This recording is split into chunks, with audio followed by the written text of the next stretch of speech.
Hi! இன்றைக்கி நம்ம பார்க்க போகிற ரெசிபி முள்ளங்கி பொரியல்.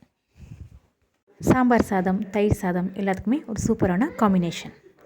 இது செய்ய 1/4 கிலோ முள்ளங்கியை தோல் சீவி எடுத்துக்கோங்க. இந்த மாதிரி பொடியாக கட் பண்ணிக்கோங்க. அப்போ தான் சீக்கிரமாக வேகும். நான் எல்லா முள்ளங்கியும் இதே மாதிரி பொடி பொடியாக கட் பண்ணிக்கிறேன்.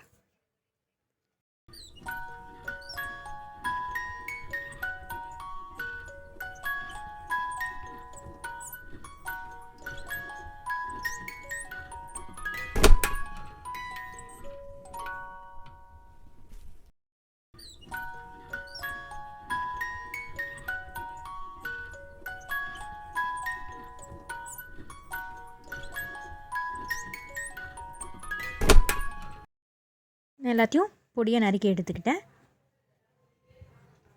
தேவையான பொருள் எல்லாம் பார்த்துடலாம். பொடியாக நறுக்கின பெரிய வெங்காயம் 1, கருவேப்பிலை 2 ஸ்பூன், உளுத்தம்பருப்பு 3 வரமிளகாய், தேவையான அளவு உப்பு. உளுத்தம்பருப்பையும் வரமிளகாவையும் நம்ம ஃப்ரை பண்ணி பவுட்ரு பண்ணிக்கலாம். கடாய் வச்சுக்கோங்க. ஒரு சொட்டு எண்ணெய் ஊற்றி நம்ம உளுத்தம்பருப்பும் வரமிளகாயும் நல்லா ரோஸ்ட் பண்ணிக்கலாம். இப்போ நல்லா ரோஸ்ட் ஆகிடுச்சு. நம்ம இதை பவுட்ரு பண்ணி எடுத்து வச்சுக்கலாம்.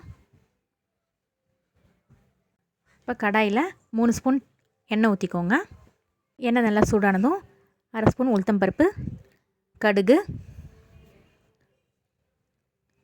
நல்லா பொரிஞ்சதும் கருவேப்பிலை சேர்த்திக்கோங்க. நம்ம கட் பண்ணி வச்சுருக்கிற வெங்காயம் சேர்த்திக்கோங்க. நல்லா ஃப்ரை பண்ணிக்கோங்க.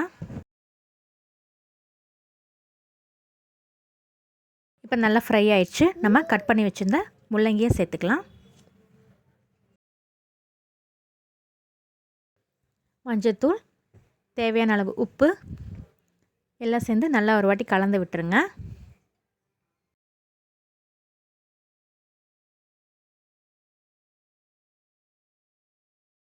நல்லா கலந்து விட்டாச்சு.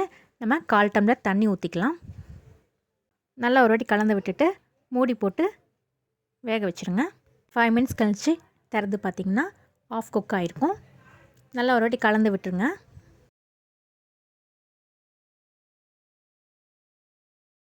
இன்னொரு 5 மினிட்ஸ் இதே மாதிரி குக் ஆகட்டும்.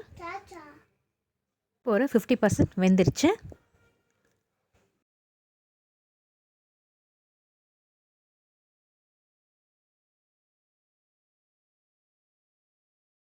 இன்னொரு 5 மினிட்ஸ் அதே மாதிரி வேக வச்சிடலாம்.